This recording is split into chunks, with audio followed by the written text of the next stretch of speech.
Alo, ano yan? Bangkay ng tao. Ano ka ba? Bangkay ng tao? Bakit naman magkakaroon ng bangkay doon? Hindi ko rin po alam. Pero lolo, yung bangkay may kakaiba sa kanya. May kagat po sa leeg, tapos wakwak po ang katawan. Sa palagay ko, aswang. Aswang po ang may gawa nun. Lolo! Lolo, tulungan niyo ako! May malaking ibon na nakadapo sa nyog! Wakwak yan, Romeo. Isa sa pinakamatapang na uri ng aswang. Hoy! Halika dito at bumaba ka! Harapin mo ako! Akala mo yata'y matatakot ako sa'yo? Hindi! Sige! Halika dito! At tayo'y magtutos na dalawa! Magandang araw po sa inyong lahat. Ang kwento natin ngayon ay tungkol sa isang binatang tsuper na nakatagpo ng isang kakaibang mutya. Siya ay si Romeo, 30 taong gulang. Isang simpleng jeepney driver. Tahimik ang buhay niya. Paikot-ikot lang sa ruta ng pasada at uwi sa bahay. Pero isang gabi, may nangyaring hindi niya inaasahan. May isang kakaibang liwanag mula sa langit ang biglang bumagsak sa kanyang sasakyan. At sa mismong gulong ng jeep, doon niya napansin ang isang pulang bato. Para saan kaya ang mutyang yun? Swerte kaya ito? O isang sumpa na magdadala ng kamalasan? May kinalaman kaya ito sa isang gabi kung kailan nakatagpo sila ng kaibigan niyang si Tano ng isang bangkay sa gitna ng kalsada? Anong mga kababalaghan pa kaya ang mararanasan ni Romeo? At anong mga lihim ang kanyang matutuklasan habang tangan ang mutyang tinawag nilang mutya ng goma? Pero bago po ang lahat mga idol, huwag po nating kalimutan mag-subscribe at i-hit ang notification bell sa aking YouTube channel na The Voice Addict at Apong Isaak para sa mas marami pang makapigil hiningang kwentong aswang at katatakutan mula sa mundo ng kababalaghan. Umpisahan na po natin ang kwento. Madilim ang daan. Ang iilang poste ay halos wala ng ilaw. Tanging ang dalawang dilaw na headlight ng jeep ang nagsisilbing liwanag sa makitid na lansangang papasok sa baryo. Tahimik ang paligid. Ang ingay lang na maririnig ay ang makina ng sasakyan at ang reklamo ng magkaibigang si Romeo at Tano. Grabe naman talaga ang kakurakutan ng mga opisyalis dito sa bayan natin, no? Mantakin mo. Matagal nang ipinangako sa baryo natin ang streetlights, pero hanggang ngayon, nga pa rin. Wala! Oo nga eh. Bawat eleksyon, yan lagi ang unang binabanggit ng mga kandidato. Ilaw sa kalsada, seguridad sa gabi, pero ni isang poste, wala pa rin maayos na ilaw. Sabi pa nga ni Kapitan dati, aprobado na raw yung budget para sa streetlights. Bakit wala pa rin hanggang ngayon, di ba? Yun ang sabi. Pero sabi naman ng iba, di daw totoo kasi hindi pa raw napipirmahan sa munisipyo eh. Hindi raw kasi kaalyado. Yun na nga, masyado na namang pinupolitika. Ano yung mga nakaupo? Parang di na talaga habol yung serbisyong tapat at totoo. Dahil kung sino lang yung mga kakampi, yun lang ang bubusugin nila. Kaya nga eh, nakakainis. Parang wala tayong karapatang makinabang sa buwis ng bayan, no? Kung bakit ba naman kasi patuloy na tinatangkilik ng mga tao yan eh. Hindi na nadala. Ayaw magsiboto ng maayos. Kung sino ang sikat o kilala, yun ang pinipili nila. Maski alam naman nila kung ano-ano mga anomalyang ginagawa. Sinabi mo pa. Alam mo kung ano ang nakakatawa. Ang daming reklamo ng mga kabarangay natin. Pero landslide dito si Mayor. Paano? Nagpamigay ba naman yata ng tig 25 kilos na bigas sa bawat botante? At hindi lang yun. May kasama pang 500 piso. Kaya yun, panalo ang loko. Pero ako, hindi ko binoto yun. Kinuha ko lang yung bigas at 500, pero iba ang binoto ko, o diba? Ako man kinuha ko lang din. Ang hirap din naman kasi ng buhay. Kaya kapag may nagbigay ng libre, syempre tanggap na kagad. Pwede naman yun kunin mo, pero yung karapat dapat pa rin ang piliin mo at iboto, diba? Nakakalungkot, pero yun ang totoo. Yung iba, kasi di naman natin katulad ng prinsipyo Hindi nila iniisip yung pangmatagalang epekto ba? Kaya paulit-ulit na lamang ang problema natin. Wala talagang pagbabago. Pareho silang napabuntong hininga. Wala nang nagsalita sa kanila sa loob ng jeep. Parehong malalim ang iniisip habang dumadaan sa madilim na kalsada. Si Tano ay nakatanaw lang sa labas habang si Romeo naman ay nagpatuloy na lamang sa kanyang pagmamaneho. Ang dalawa ay galing sa maghapong pamamasada. Si Romeo ang driver, 30 anyos na may mahabang buhok na laging nakapusod. Ang mga mata niya ng gabing yun ay namumula na dahil sa pagod at medyo inaantok. Sa tabi niya ay nakasakay naman si Tano, ang kanyang kaibigan na minsan ay nagsa-sideline sa kanya bilang kanyang konduktor. Si Tano ay halos ilang taon pa lang din na naninirahan sa kanilang baryo. Madali niya itong nakapagpalagayan ng loob dahil mabait at maaasahang kapitbahay. Nang malapit na sila sa arko papasok ng baryo, biglang napansin ni Romeo na may nakahambalang sa daan. Hindi yun klaro sa kanya kung tao ba o hayop, pero hindi ito gumagalaw. Biglang preno si Romeo, sumadsad ang jeep sa mismong tapat ng nilalang. Si Tano ay biglang tila na itulak dahil sa lakas ng paghinto. Wala siyang seatbelt, tumama ang mukha niya sa harap. Napasinghap siya dahil sa sakit na biglang naramdaman. Dumugo ang kanyang labi. Romeo! Pambihira! Ano bang... Bigla siyang napatingin kay Romeo habang hawak-hawak ang nasaktang bahagi ng bibig. Nanlalaki ang mga mata ng driver, nakatitig sa harapan, hindi gumagalaw. Romeo? Pare? Ano ba nakita mo? May bangkay sa daan, pare.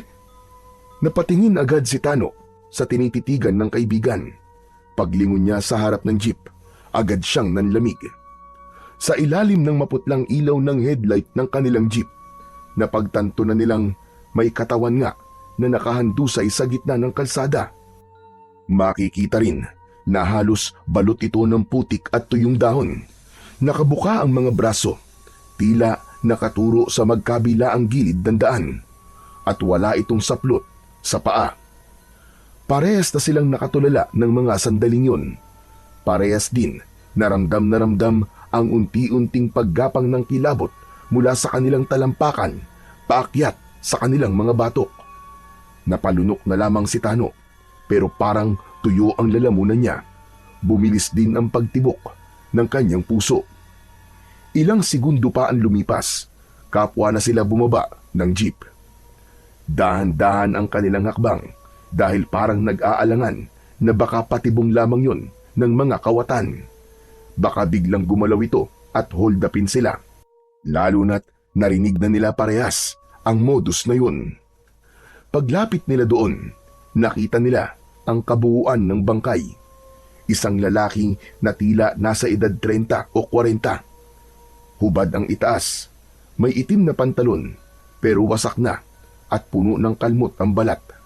Ang tiyan nito ay makikitang wakwak.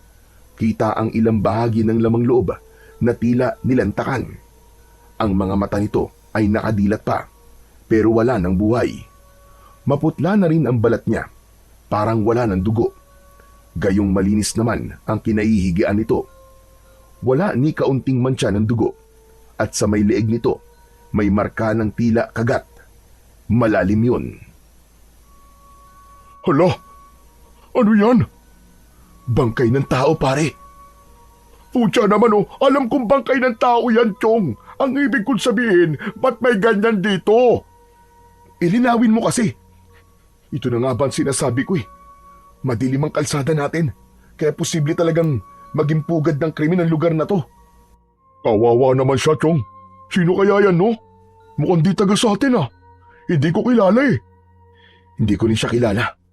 Pero tignan mo yung tiyan niya. Wakwak. Parang kinain. Hindi tao may gawa nito, Chong.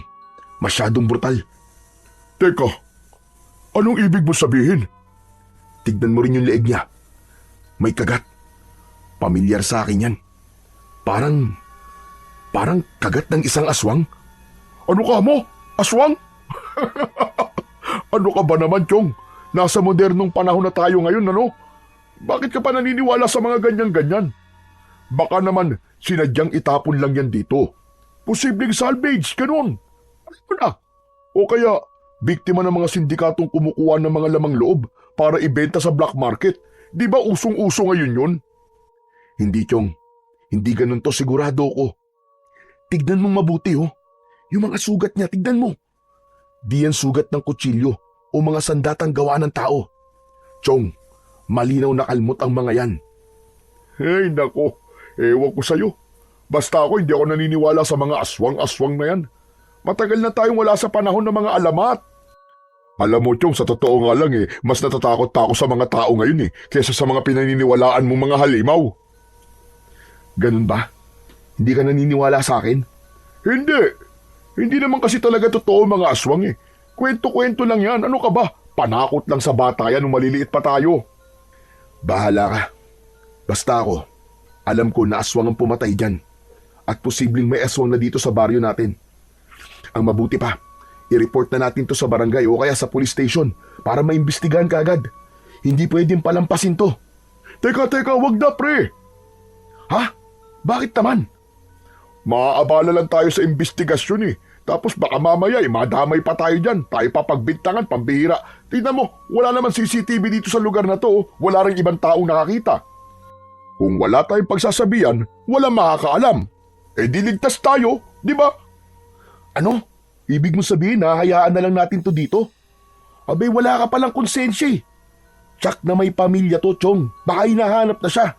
Hindi ba dapat lang na may makaalam? Bakit? Gusto bang madamay? Alam mo, Chong, mabuti pa.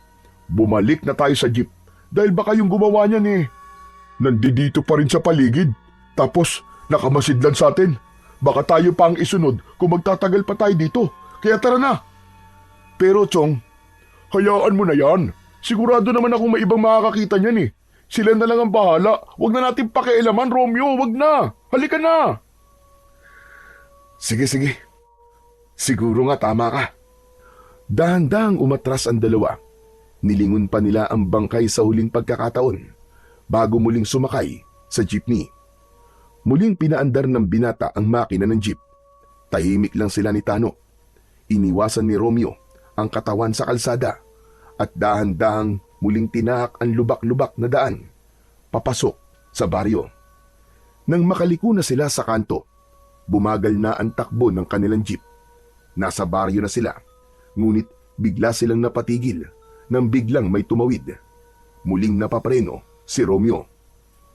Anak naman ng putya, oo! Ano yun? Ano ba pare? Kotang-kota na tayo biglang may tumawid Huminto ang sasakyan sa gilid ng daan, malapit sa isang babaeng nakatayo sa madilim na gilid ng kalsada. Magulo ang buhok ng babae, tila hindi nagsuklay ng ilang araw. Ang suot niyang damit ay gusot-gusot din at may bahid ng putik. Nakayuko ito nung una, pero nang marinig ang preno ng sasakyan, dahan-dahan itong tumingala. Nakatitig lang sa kanila ang babae. Nanlilisik ang mga mata nito. Hindi nagsasalita. Tapos inikot nito ang tingin kay Tano. Mas lalong lumaki ang mga mata nito at mas tumalim. Agad na kinabahan si Romeo. Parang hindi normal ang tingin ng babae. Para bang galit na galit ito. Pre, tara na pre. Nakakatakot ang babaeng yan. Parang may tama O baka naman. Basta, ewan, tara na pre. Oo nga, tara na. Dahan-dahang pinaandar ni Romeo ulit ang jeep. Tumabi pa ang babae pero hindi inalis ang tingin sa kanila. Nang lumampas sila, hindi niya napigilan na lingunin ito sa side mirror. Nakatayo pa rin at hindi pa rin nagbabago ang ekspresyon ng kanyang muka. Pambihira. Grabe naman yun. Huwag mo nang pansinin pre. Baliw lang siguro yun. O kaya baka sabog. Bilisan mo na lang kasi ang pagmamaneho para makauwi na tayo. Ang dami nang nangyayari. Kaya nga Tignan mo. Nakatingin pa rin Ano kayang meron dun no? Hala. Oo nga no. Baka naman siya yung aswang. Baliw. Aswang ka dyan. Huwag mo na kasi lingunin. Pambira ka naman, ang kulit mo Ilang saglit pa, Narating na rin nila sa wakas ang bahay ni Romeo. Huminto ang jeep sa bakuran nito. Ayos ka lang ba, pre? Hindi. Pareho tayo. Pero kalimutan mo na yun. Di yun makakatulong sa atin. Kinikilabutan pa rin ako kasi parang parehas na nagpakita sa utak ko yung mga nakita natin eh. Ako rin naman eh. Tignan mo, nakatayo pa mga balahibo ko. Tignan mo, ramdam na ramdam ko pa rin ang takot at pag-aalala eh. Baka naman, kailangan talaga nating i-report yun, pre. Kung gusto mong i-report, bahala ka. Basta, wag mo lang ako isasali ah. Ayokong masayang ang mga araw ko kasi, alam mo na, kapag natigil ang mga racket sa kalsada, aba, kawawa naman yung lola ko na may sakit. Sino mag-aalaga sa kanya? Sinong didiskarte para sa mga gamot niya? Eh, sana naman maintindihan mo ako, pre. Sige, kung yan ang gusto mo. Pero mukhang tama ka nga. Ay, nako. Bahala na. O siya, sige. Uwi na ako. Bukas na lang ulit, ha?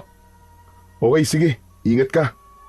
Matapos iparada sa garahe ng bahay ang sasakyan, pumasok na sa loob ng kanilang bahay si Romeo. Pagbukas niya ng pinto, nakita niyang nasa sala pa ang kanyang lolo Benny. Nakaupo sa sopa, nakasando at may hawak na tabako sa kanyang kamay. Panay ang hititbugan nito sa yosi. Lo, pambihira, ano na naman yan? Di ba bawal po sa iyong manigarilyo? Eh, gayon lang naman to, apo. Eh, kanina pa kasi ako may nararamdaman eh. Nararamdaman? Bakit po? May masakit po ba sa inyo? Hindi yun. May nararamdaman akong kakaiba sa paligid. Hindi nga ako makatulog eh. O ikaw, kumusta naman na naging biyahe mo maghapon? Ayos lang naman po, Lo. Wala naman pong naging problema. Kaso ano? Lo, dun po sa kalsada malapit po sa arko. May nakita po kaming may nakita po kaming bangkay ng tao, Lo, na nakaharang po sa daan. Ano ka ba? Bangkay ng tao? Aba, bakit naman magkakaroon ng bangkay doon? Yun na nga po, hindi ko rin po alam, Lo eh. Pero Lo, yung bangkay po may kakaiba sa kanya. May kagat po sa leeg, tapos po wakwak yung katawan. Sa palagay ko nga po, Lo, aswang po may gawa nun eh. Sigurado ka ba? Ano ginawa nyo? Iniwan lang po namin. Ano? Bakit hindi nyo nireport? Hindi po natakot po kami ni Tano eh. Baka po kasi mapagbintangan pa kami tapos... Mali yun. Maling-mali ang ginawa nyo. Pambihira naman kayong dalawa. Mas lalo kayong mapagbibintangan sa ginawa nyo. Dapat nireport mo. Maski dyan lang kay Kapitan. Yun na nga, ayaw po kasi ni Tano eh. Kawawa daw po yung lola niya kapag nasangkot siya dito. May punto naman po siya. Wala naman po talaga kaming alam kung bakit may bangkay dun eh. Alam nyo na, minsan, kung sino pa yung mga saksi sila pa ang nadidiin, di ba? Ang mahirap niyan, baka kami pa maging suspect kapag walang nahuli. Kung sa bagay, pero mali pa rin yun. Ano po bang dapat gawin, Lolo? Ay, nako. Sige. Hayaan mo na. Panigurado din naman na may makakakita dun bukas. Mabuti pa, huwag ka na munang bumiyahe bukas. Magpahinga ka na muna. Siguradong na-trauma ka sa mga nakita mo. Kaya nga po, Lo eh. Yung mukha po nung lalaki, nakapaskil na po sa utak ko. Saka parang naduduwal po ako kapag naaalala ko po yung wakwak na tiyan niya. Sinasabi ko na nga ba, may kakaiba talaga akong nararamdaman kanina. Masangsang din ang hangin. May aswang na pala talagang gumagala dito sa ating lugar. Yun na nga po sinasabi ko, Lo eh. Ayaw pong maniwala sa akin ni Tano eh. Pambihira oh. Hindi talaga yun maniniwala. Kilala mo naman ang kaibigan mong yun. Maski sa akin, hindi nga yun naniniwala eh. Malaki talaga ang posibilidad na aswang ang may gawa nun, apo. Yung kinikwento mo sa akin na itsura ng bangkay, ganyan ang estilo ng pagpatay ng isang aswang na wakwak. Kaya lang, bakit dito sa baryo natin dinala yung bangkay?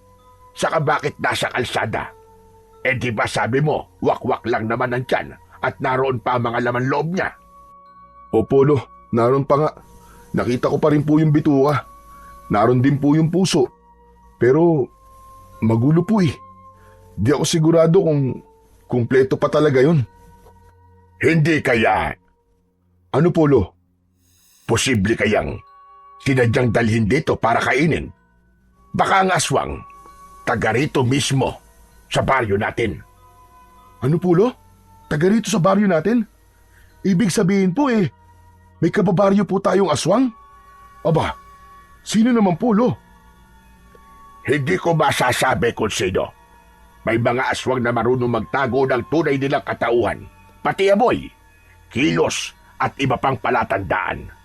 Kung minsan pa nga, kahit mga albularyo, hindi sila kagad makikilala. Naku po, nakakatakot naman po pala yun, Lolo.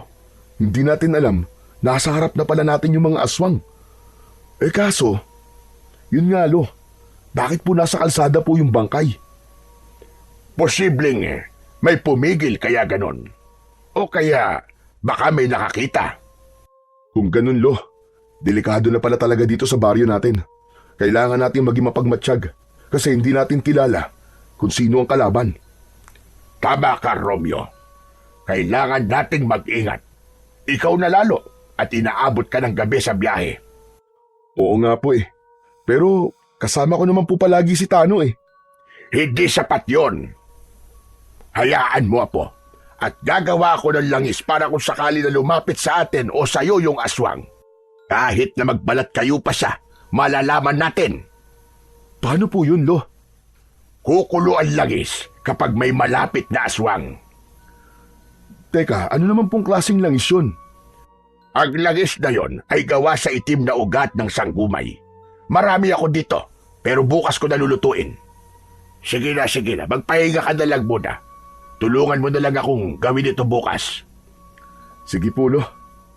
Maaga pa lang ay gising na si Romeo habang nagkakape at pinagmamasdan niya ang kanyang lolo Benny na abalang naglalabas ng mga garapon at bote mula sa aparador sa kusina. Lo, ano pong kailangan kong gawin? Heto. Mamaya, pagkatapos mo dyan magkape, hugasan mo mga ugat na ito. Inilapag ng matanda ang isang bugkos ng mga itim na ugat. Tumayo si Romeo at inilapag ang kanyang tasa sa mesa. Pinulot niya ang mga ugat ng sanggumay. Makakapal ang balat nito, kulay uling at may kakaibang amoy na parang pinaghalong mapait at maasim. Dahil wala nang laman ng tasa, inumpisahan na niyang hugasan ng mga ito habang si Lolo Benny naman ay naghahanda na ng isang maliit na palayok. Bakit ba ngayon ko lang naisipan na gumawa ng ganito? Mabisa talaga ito, Apo. Sa pamamagitan nito, matutukoy natin kung sino ang aswang na nandito sa ating baryo. Pero Lo, paano po pag natukoy na natin kung sino po yung aswang? Ano na pong gagawin natin? Aba, ano pa nga ba? Kakalabanin ko siya, tulad ng ginagawa ko noon pa. Sus! Kaya niyo pa po ba yun, Lo? Noon yun bata pa po kayo nun. Malakas pa po ang katawan niyo nun. Ngayon, uugod-ugod ka na. Paano pa kayo lalaban yan? Anong matanda sinasabi mo? Hoy, ikaw na bata ka. Huwag mo kong maliitin, ha? Kahit ganito na ang itsura ko, matikas pa rin to. Malakas pa rin ako tulad ng dati. Baka hindi mo nalalaman. Ang tawag sa akin noon ng mga tao, Bening Bangis. Dahil ako lang naman ang nakapatay sa 3 pinuno ng aswang sa iba't ibang lugar noon. At kailan ka naman po nakapatay ng 3 aswang, Aber? Di ka naman lumalayo dito sa bahay, ah. Mula pa nung bata ko, puro panggagamot lang ang alam kong ginagawa nyo eh. Talaga namang hindi mo makikita yon. Abay, binata pa ako noon, loko. Maski nga ang tatay mo ay hindi pa noon isinisilang sa mundo. Ay, ganun po ba? Kayo naman kasi, magkikwento hindi naman kumpleto ang detalye. Pero kaya niyo po ba talaga, Lo? Baka kapag kayo lumaban, mauna pa po kayong makain. Hoy, hindi ako basta-basta. Itong mga kamay na to, nakasakay na ng mabangis na aswang.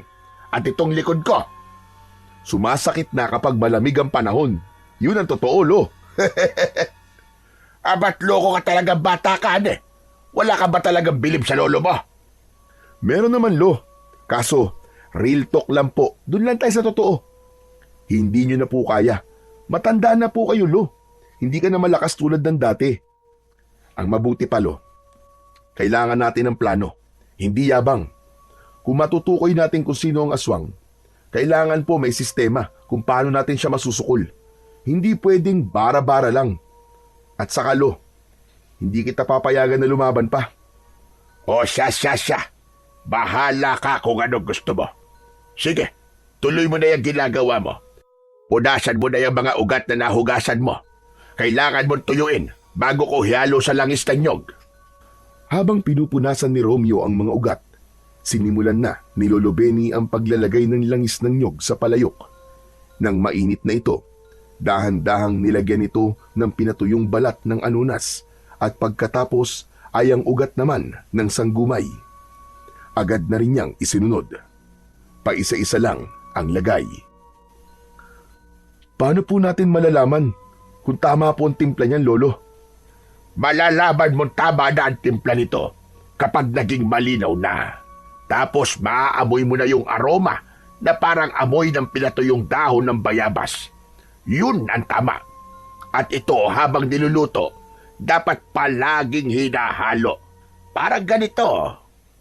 Sa patuloy na paghahalo ni Lolo Benny, napansin ni Romeo na unti-unting nagbabago nga ang kulay ng langis. Mula sa karaniwang dilaw na mamantika, naging matingkad na kayumanggi ito hanggang sa tuluyang umitim na parang uling. Maya-maya, habang patuloy sa paghalo, lumilitaw ang bahagyang paglinaw ng timpla. Kapwa nakatuon ang maglolo sa proseso hanggang sa biglang dumating si Tano. Dire-diretso itong pumasok sa bukas na pinto. Diretso sa kusina. Uy! Ano yan ha? Ang bango ah! Agad itong lumapit sa lamesa at nakigulo sa ginagawa ng maglolo. Hinawakan nito ang iba pang sangkap na nasa lamesa. Inamoy-amoy ang ilang dahon at iba pa. Hoy ikaw, huwag mong galawin ang mga yan. Maselo ng paggawa ng langis na to. Pantukoy ito ng aswang. Ha? Ano, Lolo Benny? Anong pantukoy ng aswang? Alam ko na. Mukha nagsumbong sa inyo to kagabi, no? At naniwala naman po kayo na aswang nga may gawa nun. Susmi naman, Lolo. Umalis ka na nga muna rito. Huwag mong istorboy ng pagluluto ko. Ikaw, Romeo, ikaw na muna ang bahala dito sa kaibigan mo. Dalin mo muna sa sala. Agad naman na sumunod si Romeo sa kanyang lolo. Hinila palabas si Tano sa sala. Umupo sila sa sopa. Nagpalinga-linga pa si Tano. Saka muling nagsalita. Pre, alam mo na ba? Ang alin? Aling alam ko na. Nako, pinagkakaguluhan na ngayon yung bangkay dun sa may kalsada. May mga taga-barangay na at mga pulis. Yung nakita natin kagabi. Grabe, pre. Ang daming tao dun ngayon. Paano mo naman nalaman? Galing na ako dun eh. Ang bilis talaga kumalat ng balita, pre. At alam mo ba, marami naniniwala na tulad mo, aswang nga daw ang may kagagawan nun. O di ba? Sabi ko naman kasi sa'yo eh. Ayaw mo lang kasing maniwala sa akin eh. Hindi pa rin naman ako naniniwala, pre. Sabi lang naman nila yun eh. Wala namang saksi sa nangyari. Lahat, puro sabi-sabi lang. Puro chismis lang. Ay nako, bala ka kung ayaw mo maniwala. Basta kami ni Lolo, gagawa kami ng paraan para matukoy at makilala kung sino ang aswang na yun. Hindi siya dapat nandito sa baryo natin. Humandalan talaga siya. Inaabalan nyo lang ang mga sarili nyo. Walang aswang, walang ganun, tol. Ano ba kayo? Nagsasayang lang kayo ng oras. Meron, Tano. At papatunayan ko sa iyo yan. Bahala ka. O siya, di ka pa nakabihis ah. Di ka ba babiyahe ngayon? Hindi na muna, Chong. Pahinga na muna ako. Nakukonsensya pa ako dun sa nangyari kagabi. Para kasing pinabayaan lang natin siya. Hindi ko matanggap na wala man lang tayong ginawa at hindi tayo nakialam. Mabigat ang loob ko, Chong. Anak ng pambihira ka naman, oo. Mag-move on ka na kagad. Sayang ang kita natin. Pasensya na, Chong. Di ko talaga kaya eh. Ay nako. Kung ganun, ako na lang muna pupunta sa bayan. Magbabarker na lang muna ako ngayon doon kung wala tayong biyahe. Sige, Chong. Pasensya ka na muna ha. Ayos lang, walang problema sa akin.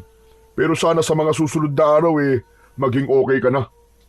Biglang narinig nila ang pagtawag ni Lolo Benny mula sa kusina. Robyo! Robyo, apo, halika nga muna rito. Tumayo si Romeo at agad na lumapit. Lo, bakit po? Bantayan mo muna ito. Kukuha pa ako ng huling sangkap na halaman doon sa likod ng bahay natin. Sige po, Lo, ako pong bahala. Inabot ng binata ang sandok at ipinagpatuloy ang paghahalo. Tumalikod na at tuluyang lumabas ng bahay ang matanda.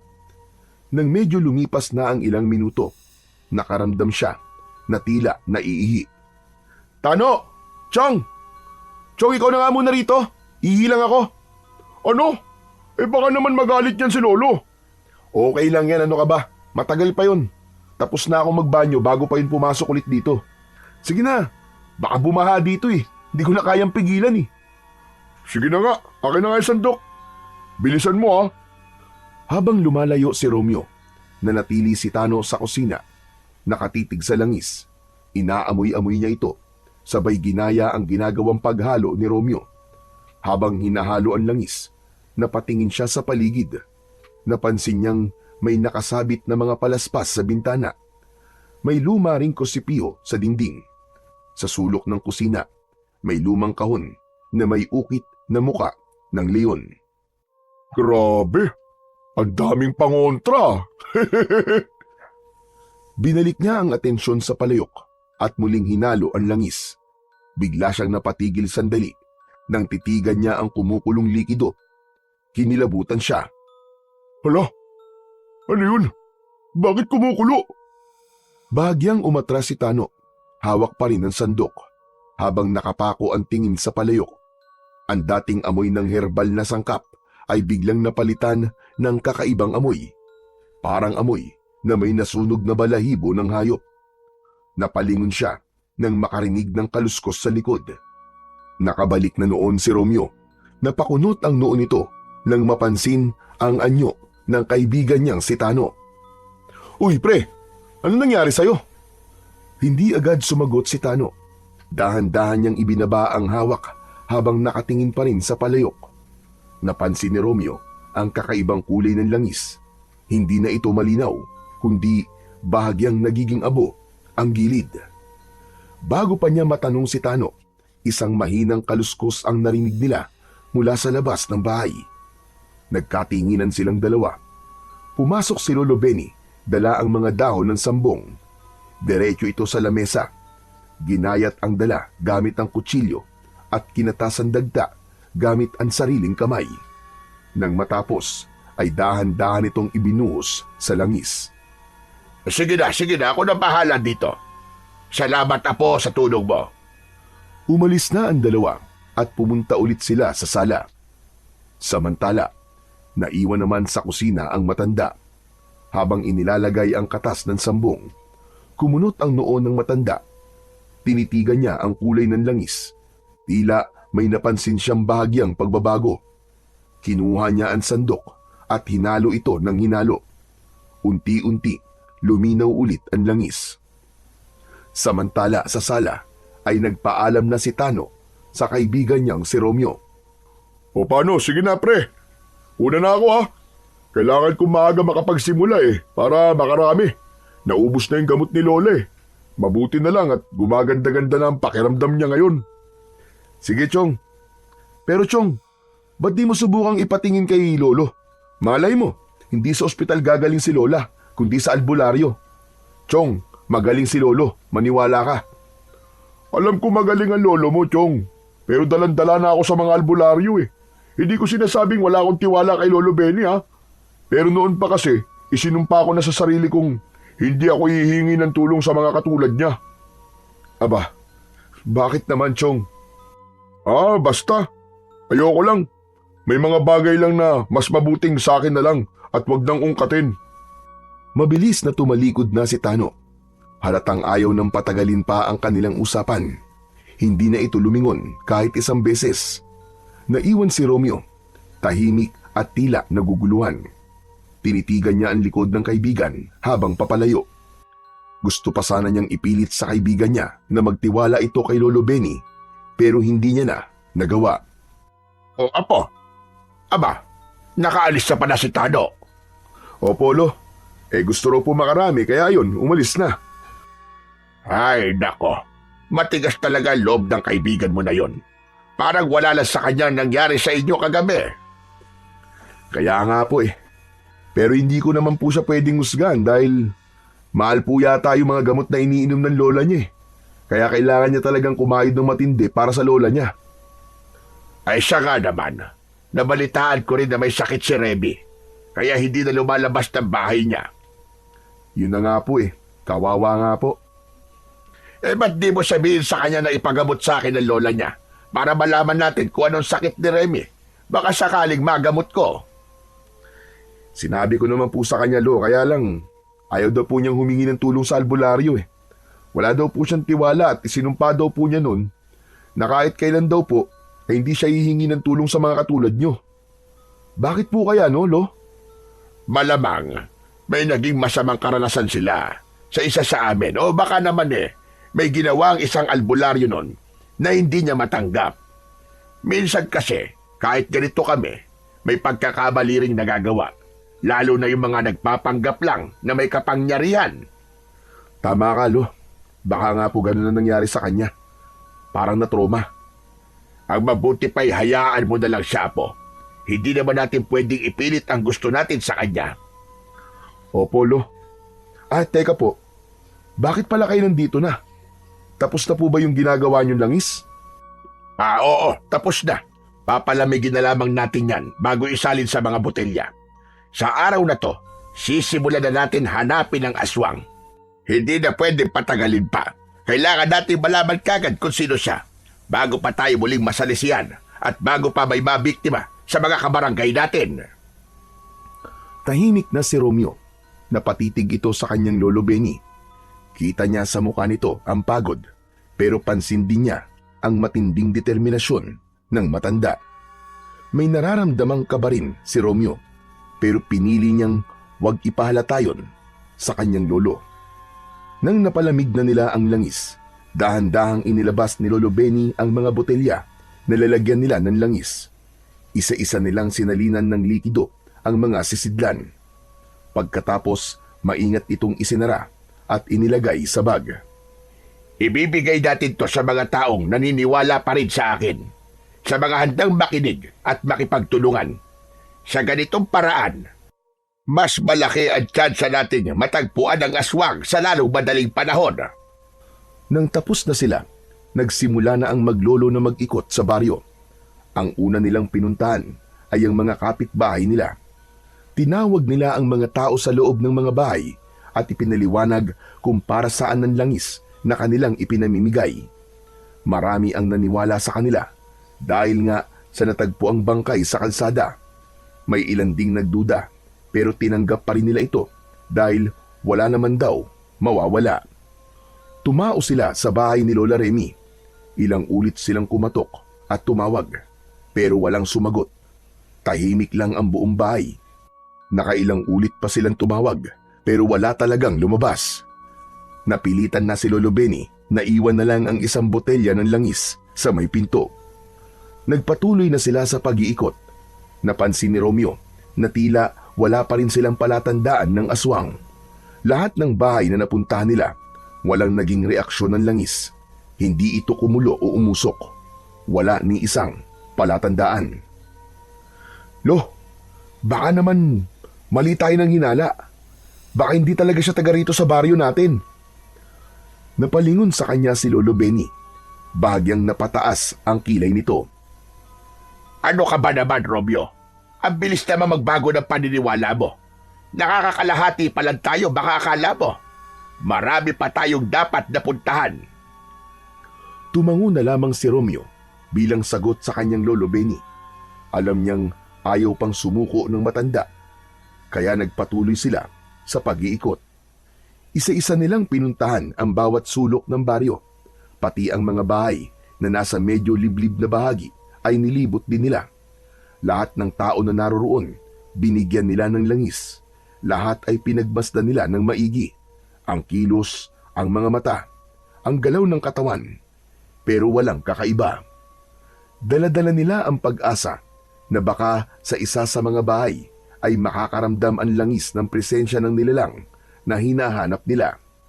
Pero hanggang sa huling bahay na kanilang napuntahan, ay wala pa ring nangyari. Hindi gumana ang langis. Tahimik ito sa buong maghapon ng kanilang pag-iikot. Wala itong ipinakitang senyales. Wala ring tao ang nagpakita ng kakaibang kilos. Sa huli, napilitan na silang umuwi. Tahimik na silang umuwi. Halata sa muka ni Lolo Benny ang pagod at pag-aalala. Sa kabila ng lahat ng kanilang ginawa, hindi nila nakita ang aswang. Hindi nila natukoy kung sino sa baryo ang maaaring may itinatagong sikreto.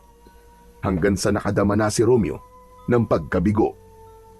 Pagdating nila sa bahay, inilapag ni Lolo Benny ang natitirang mga bote ng langis sa gilid. Lo, hindi talaga siya taga rito. Mali talaga tayo. Kailanman, Apo? Hindi pa ako nagkakabali sa kutob ko. Nandito lang siya at natitiyak ko yun. Baka nagtatago o baka nasa ibang lugar pa. O baka may mas matindi pang dahilan na hindi pa natin alam sa ngayon. Hindi na sumagot si Romeo sa kanyang lolo. Sa kanyang isipan, bumalik bigla ang itsura ng bangkay na nakita. Bumalik ang takot at pag-aalala na nasa malapit lang ang panganib. Pagdating ng hapon, tinawag ni Lolo Benny si Romeo na abala sa paglilinis ng kanyang sasakyan. Apo, magsunog ka ng goma dito sa harap. Bakit po, Lo? Pagtaboy sa aswang, hindi makakalapit yan sa amoy ng nasusunog na goma. Hindi natin alam kung nasa paligid lang siya. Kaagad naman na sumunod si Romeo sa inutos ng kanyang lolo. Inilabas niya ang ilang lumang gulong mula sa gilid ng bahay nila at inilagay sa harap ng bakuran. Siniliban niya ito gamit ang konting gas at posporo. Saglit lang ay sumiklab ang apoy. Kumapal ang usok. Umalingasaw ang matapang at masangsang na amoy ng nasusunog na goma. Ayon kay Lolo Benny, ang usok na mula sa nasusunog na goma ay hindi kayang tiisin ng mga nilalang na galing sa dilim. Habang patuloy ang pag-alab ng apoy, dumaan si Tano. Napahawak siya sa dibdib at nagsimulang umubo. Nakita niyang galing kina Romeo ang nalalanghap na usok. Agad niyang pinuntahan ang kaibigan. Romeo, anong ginagawa mo? Ano pa nga ba, di nagsusunog ng goma? Oo, alam ko. Nakita ko nga eh. Pero ang tinatanong ko, para saan yan? Bakit ka nagsusunog? Ano na naman kabaliwan yan? Anong kabaliwan sinasabi mo? Hindi kabaliwan to, no? Pantaboy to ng aswang, Chong, para hindi makalapit dito sa atin. Ano ka mo? Aswang na naman? Pambihira. Hindi mo ba alam na delikado yan? Mahihirapan na namang huminga niyan si Lola sa loob ng bahay namin. Pero Chong, inutusan kasi ako ni Lolo eh. Sabi niya, epektibo raw to eh.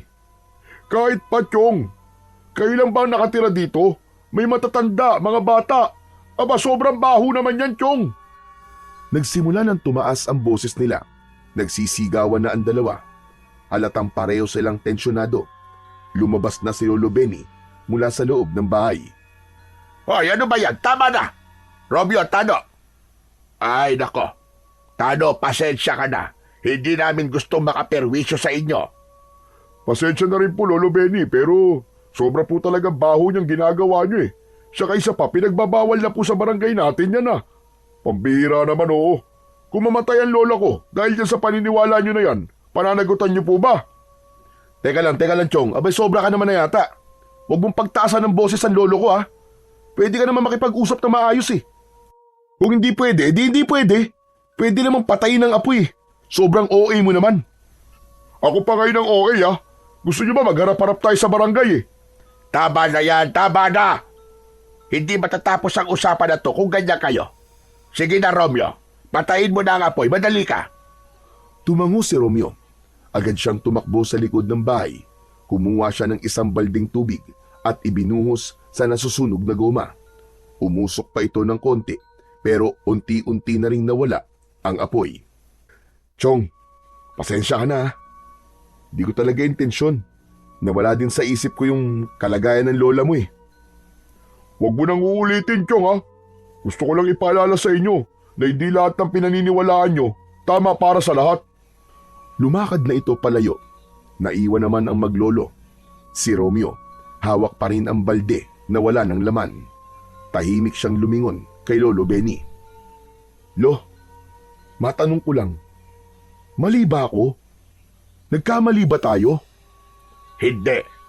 Pero siguro nga, may tama din si Tado. May mga bagay na tama para sa atin, pero ikakapahamak naman pala ng iba. Ayusin na lamang natin sa susunod. Gagamit na lang tayo ng ibang paraan. Tumango si Romeo. Pumasok na sila sa loob ng bahay.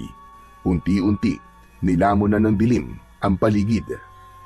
Dahil hindi na nila magagawa ang pagsusunog ng goma, inutusan ni Lolo Benny si Romeo na magsaboy ng asin sa paligid ng bahay. Nagsabit din siya ng mga bawang sa bawat bintana at pintuan. Habang ginagawa ito ni Romeo, napatingin siya sa kabila. Nasa balkon si Tano. Nagkatinginan sila. Kinawayan niya ang kaibigan, pero hindi siya tinugon nito. Bagkus ay pumasok ito sa loob ng bahay. Halatang galit pa rin. Malungkot naman na pumasok ang binata sa kanilang bahay. Oh, ano ba nangyari sa iyo, Apo? Bakit parang Biyernes Santo naman yung mukha mo? Paano, Lo? Mukhang galit pa rin po sa akin si Tano eh. Hindi ako pinansin eh. Hayaan mo na, Buda. Magkakasundo rin kayo dyan.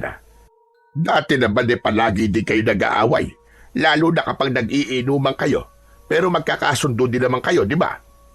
Lilipas din ang galit doon, maniwala ka sa akin. Tumango si Romeo bilang tugon sa kanyang lolo.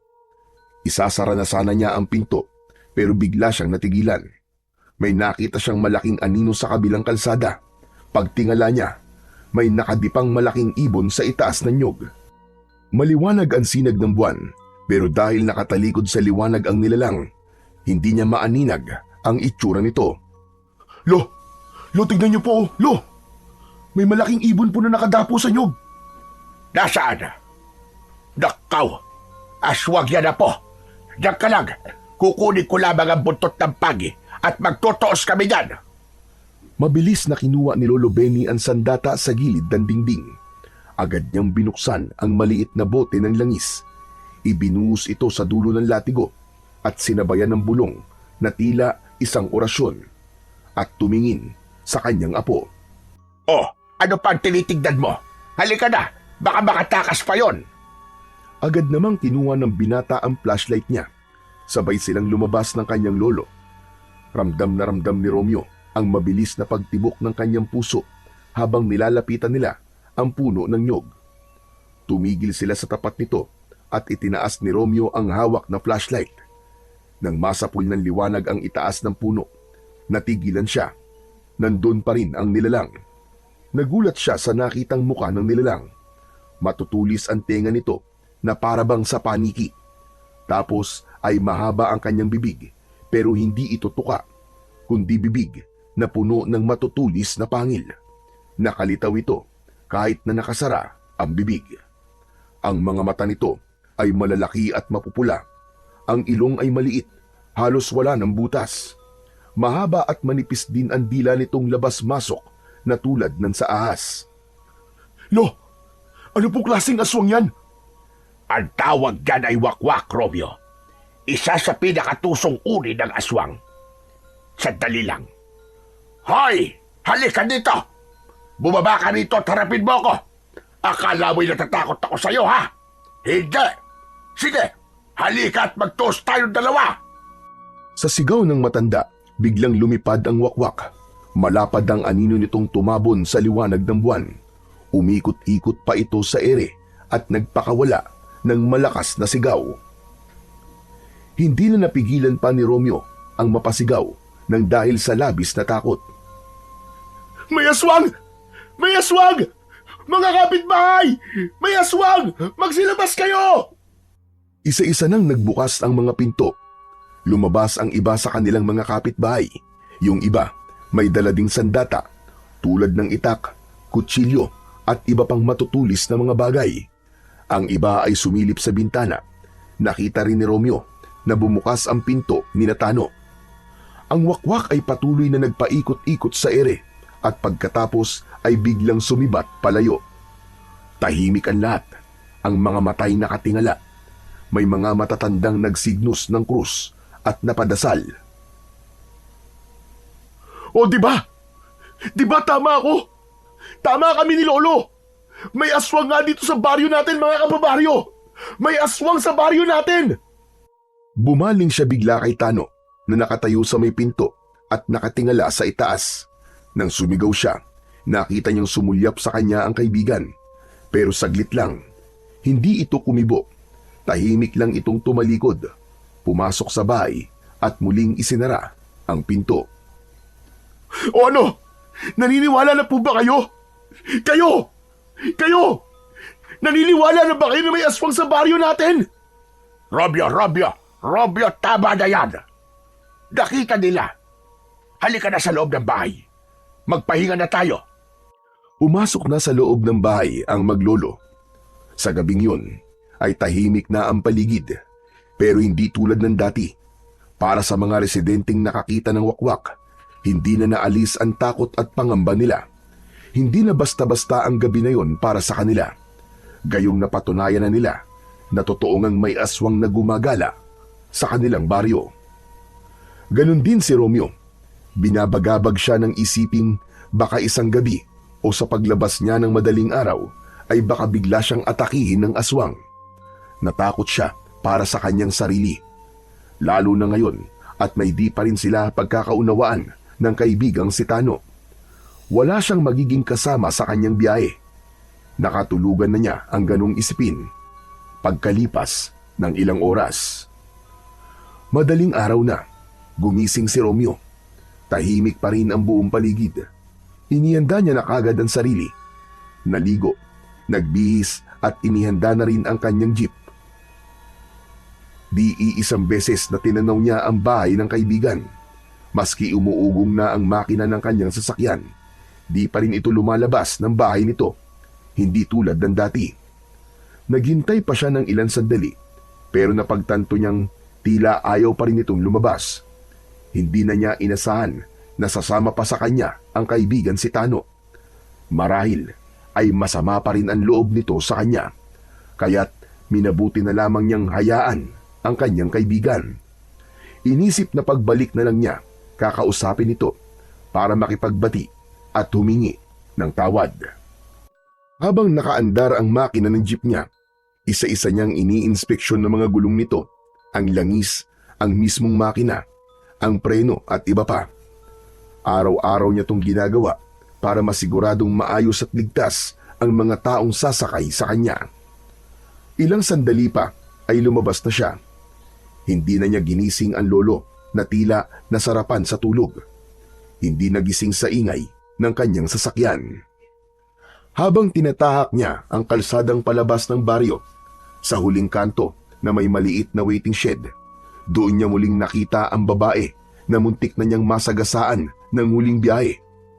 Nakasama niya si Tano. Tulad ng una niya itong makita, magulo pa rin ang buhok nito. Madungis ang damit. Nakaupo sa may waiting shed, ni walang saplot sa paa. Nang mapatapat ang jeep, huminto si Romeo. Miss, ayos ka lang ba? Ano bang ginagawa mo rito?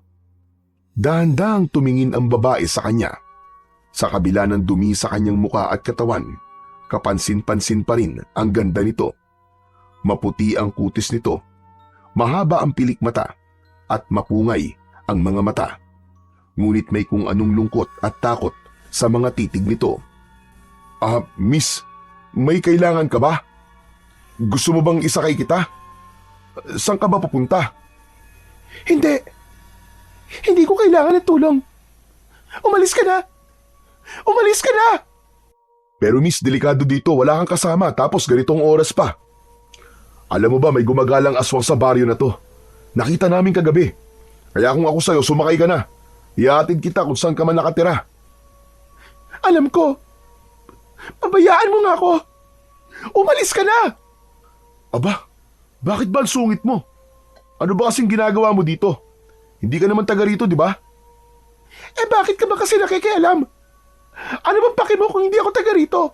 Ano bang paki mo sa ginagawa ko? Nagmamalasakit lang naman ako eh. Alam mo miss, huwag kang pag-alagala ng ganitong oras at baka mamaya ikaw pa ang pagkamalang aswang dahil sa itsura mo na yan. Teka, baka naman. Diyos ko po. Tumigil ka ha? Hindi ako aswang. Umalis ka na. Ayoko sumakay. Ayoko ng tulong mo. Suplada naman ito. Di wag. Bala ka na nga dyan. Sandaling natahimik ang babae. Yumuko ito. Hawak ang laylayan ng kanyang maruming damit.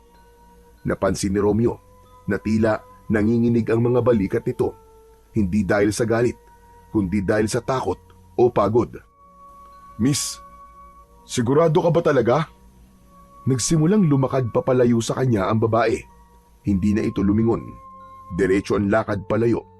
Si Romeo naman, bahagyang napapailing at bumuntong hininga. Muling pinaandar ang jeep at tinuloy ang biyahe papunta sa bayan. Habang papalayo na siya sa baryo, napansin niyang tila may kakaibang liwanag sa langit. Parang mga mumunting kidlat sa ulap. Kahit wala namang kulog, ngunit hindi niya masyadong pinagtuunan yun ng pansin. Maya-maya pa ay bigla siyang napatigil nang makaramdam ng pananakit ng pantog. Itinabi niya ang sasakyan sa gilid ng kalsada at bumaba para umihi. Nang pabalik na siya sa sasakyan, biglang may isang malakas na liwanag na bumagsak sa mismong sasakyan niya. Naku po! Nakidlatan yata ang jeep ko! Patay!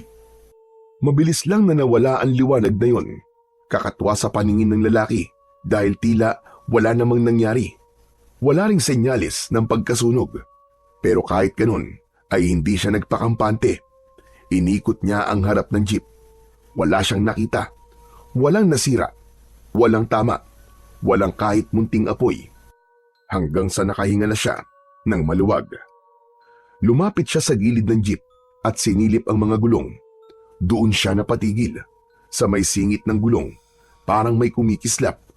Lumuhod siya at tinignan itong mabuti. May maliit na bagay na sumiksik sa gilid ng goma. Kulay pula ito, kasing laki ng hulin. Kinuha niya ang screwdriver sa toolbox at maingat na sinungkit ang maliit na bagay. Nahulog ito sa lupa at agad niya itong pinulot. Pagdampi ng kamay niya dito, parang may kuryenteng biglang dumaan sa balat niya. Mabilis lang yun, parang saglit na kiliti ng kuryente sa kanyang palad. Anak ng... Aray! Ano ba to? Bato-bato? Wala siyang ideya kung ano yun, kaya ipinasok na lang niya sa kanyang bulsa.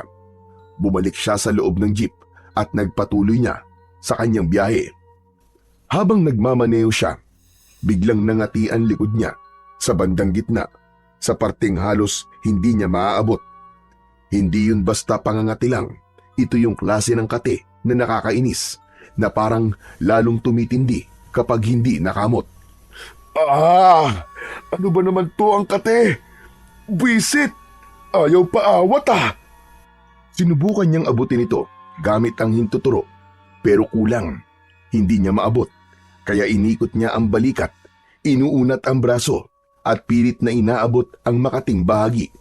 Sa gulat niya, bigla niyang naabot ng walang kahirap-hirap. Ay, salamat! Ang sarap pagkamot!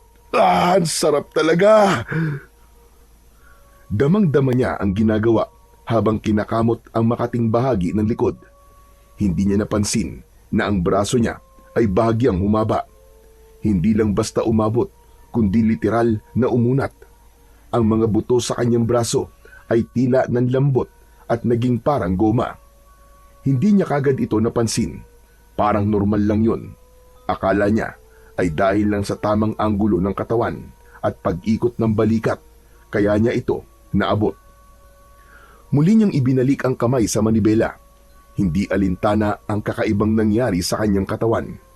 Wala siyang kaalam-alam na ang bagay na nakasingit sa gulong ng kanyang jeep, ang maliit na pulang batong bilog na kasing laki ng hulin, ay nagsisimula ng magkaroon ng epekto sa kanyang katawan.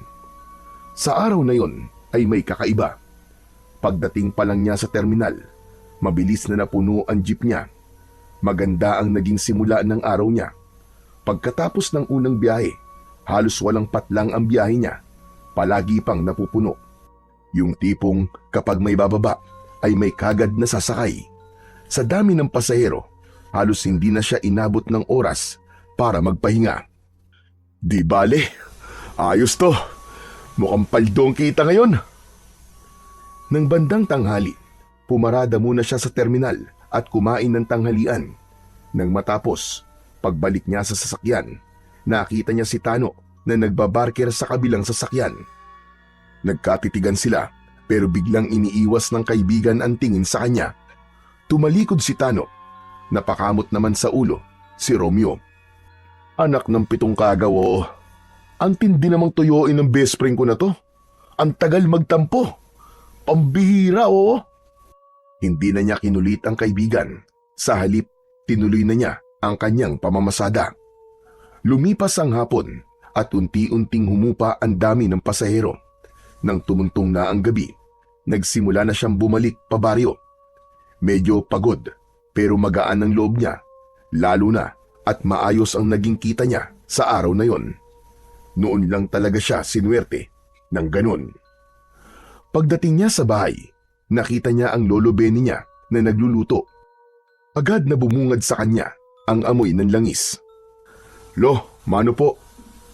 Ano pong ginagawa niyo, Lo? Heto. Nagluluto ako ng langis. Para saan po yan? Nilagyan niyo po ulit ng itim na ugat? Oo, Apo.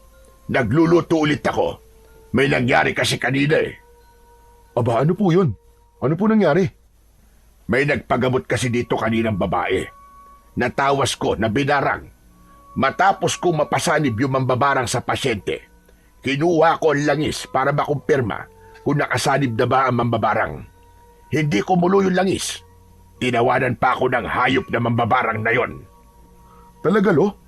Hindi gumana yung langis nyo? Yun na nga rin ang ipinagtataka ko eh. Alam ko naman na tama ang timpla natin. Tama rin ang mga sangkap na nilagay ko. Pero bakit hindi gumana? Bakit nga kaya, Lo, no? Baka may mali sa naging proseso natin ng paggawa. Kaya heto, inuulit ko na lang. Ikaw, kumusta naman ang naging biyahe mo? Ayos na ayos po, Lo. Marami pong pasahero ngayon.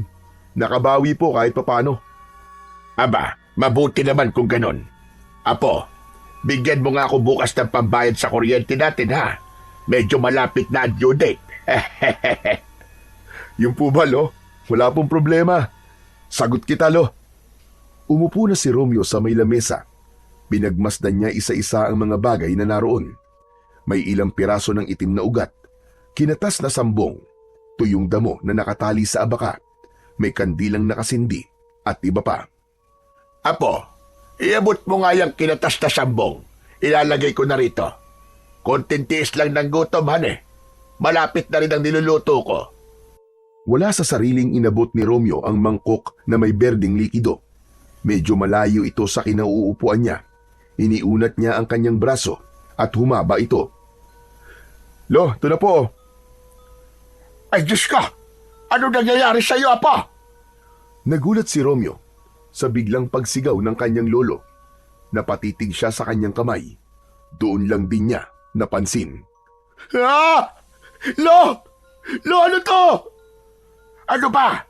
Bakit ganyan ka? Diyos ko, Romeo! Ano nangyayari sa'yo? Hindi ko po alam, Lo. Hindi ko po alam. Bakit ganito ang kamay ko? Humaba! Agad na inabot ni Lolo Benny ang mangkok na hawak ng apo at nakuha pang ilagay yon sa niluluto. Pagkatapos ay pinatay na niya ang apoy. Samantala si Romeo naman ay panay na ang sigaw. Tumayo siya mula sa pagkakaupo. Pinilit niyang igalaw ang braso pero nakalaylay lang ito. Agad na gumapang ang takot at kaba sa buong katawan ng binata. Apo, humilahog ka. I-relax mo. I-relax mo lang. Lo, ayaw, Lo eh. Ayaw bumalik, Lo eh. Ilang saglit pa at napaupo siya sa saig. Nanghina siya sa takot. Tumulo ang pawis sa kanyang noo at sa isang iglap, Nahimatay si Romeo. Agad naman na lumapit si Lolo Benny sa kanyang apo. Nakita niyang unti-unting bumalik sa dati ang braso ng kanyang apo. Nang tuluyang bumalik sa normal na haba, parang walang nangyari, maliban sa nawalang malay na si Romeo. Agad na kinuha ng matanda ang kanyang pangtawas. Nang makuha na ito, nagsimula na siyang magsagawa ng isang ritual. Marahan siyang bumulong sa hangin bago sinindihan ang kandila. Habang ginagawa niya yon, ay nakaramdam siya ng kakaiba. Tumayo ang mga balahibo niya. Matapos sindihan ang kandila, hinawakan niya ang pulso ng apo at doon niya nakita ang isang nilalang na nakatayo sa tabi ni Romeo. Hindi ito tao, isa itong nilalang na mataas at ang muka ay natatakpan ng maskarang kahoy. Sa likod nito ay may umaalon na kapa. Gumagalaw maski walang hangin. Hindi ito gumagalaw. Nakatayo lang ito sa tabi ng apo niya. Ngunit matindi ang presensya nito. Hindi nakakibo ang matanda. Hindi niya alam kung ito ba ay bantay o isang banta. Hindi ito kumikilos, pero ramdam niya ang kapangyarihang taglay nito. Parang isang diwata o isang espiritu na hindi niya kabisado. Napalunok na lamang si Lolo Benny. Sino ka? At anong kailangan mo sa apo ko? Pero hindi siya sinagot ng nilalang. Nanatili lang itong nakatayo. Ilang sandali pa, bigla na lang itong naglaho na tila usok. At si Romeo, nasa saig pa rin. Walang malay, pero humihinga. Nang magising na si Romeo, mabilis siyang bumangon mula sa malamig na semento. Agad niyang tinignan ang kanyang braso. Bumalik na ito sa dating sukat. Napansin niya ang lolo niya na nakaupo sa tabi ng lamesa. Nakatulala at parang malayo ang tingin. Parang may malalim na iniisip. Lolo, nangyari? Napalingon si Lolo Benny. Hindi siya kagad nakapagsalita. Tila hindi makapaniwala sa nangyari. Ipinagpag ni Romeo ang kanyang damit na bahagyang nalagyan ng alikabok. Nang masigurong maayos na ang katawan, umupo siya sa tabi ng kanyang lolo. Lolo, nangyari? Totoo po ba yun? Humaba po talaga yung kamay ko kanina? Hindi umimik ang matanda sa kanyang tanong. Lo, teka lang ha. Itinaas niya ang kanyang kanang braso at muling sinubukan na pahabain ito. Sa harap ni Lolo Ben, muling humaba nga ito. Parang goma, nababatak, napapaikot niya at sa pagkakataong yun, naibalik niya na ito sa dating anyo at forma. Uy! Hanip! Totoo nga, Lo! Nagkatinginan silang maglolo. Parehas nagulat ang kanilang mga ekspresyon. Pero si Romeo, napangiti na. Sa kabila ng kababalagan, nakaramdam siya ng konting kasiyahan. Ayos to! Susubukan ko ulit, Lo ah! Tignan nyo ah! Pinaglaruan niya ang kanyang katawan. Pinahaba niya ang kanyang leeg. Tinanaw ang laman ng palayok. Lo! Tapos na po pala itong niluluto nyo eh! Tumawa na rin si Lolo Benny, bagamat may halong kaba pa rin ang tawa niya. Ang pangit mo, apo! Para kang kanggaro! Hala, hindi po yung kangaroo, Lo. Giraffe po yun, yung mahaba ang leeg. Kayo naman, oo. Hindi pa nakontento si Romeo. Sinubukan niyang pahabain din ang kanyang mga binti. Bigla siyang naging parang poste. Muntik pa siyang mauntog sa kanilang kisame. Pagkatapos nun, naisipan ng binata na subukan pa ang kakayahan ng kanyang katawan. Napangiti siya. Ipinorma niya ang sarili na bilog. Ang katawan ay binanat, tapos ang ulo ay inilapit sa kanyang talampakan. Nagmukha siyang bilog na bola, tapos isang malakas na tulak mula sa kanyang paa. Tumalon siya mula sa saig at literal na tumalbog-talbog siya sa loob ng kanilang bahay. Tumama siya sa dingding, tumalbog sa kisame, saka gumulong sa gitna ng sala. Apo, sandali! Dahan-dahan ka lang at baka makabasag ka ng gamit natin! Pero hindi siya tumitigil. Para itong bata na tuwan-tuwa sa kanyang bagong tuklas na kakayahan. Halata sa kanya ang labis na saya pagkasabik. Yes! Ayos to! Mukhang pwede na ako mag-change ka rin nito, Lo. Pumasok kaya ako sa perya, no?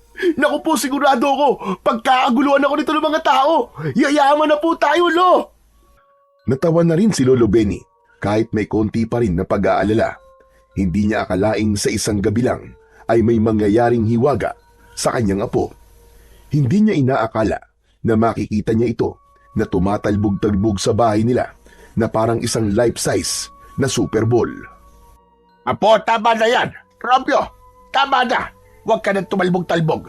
Tignan mo at bukas pa ang ating pinto. Baka mamaya yan may makakita sa'yo. At ano pa ang isipin? Ay, oo nga pala, no?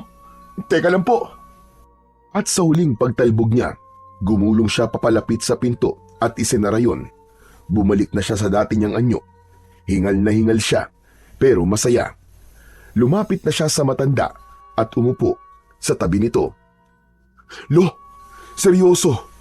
Ano po kaya nangyari sa akin, no? Bakit nagkaganito po ang katawan ko?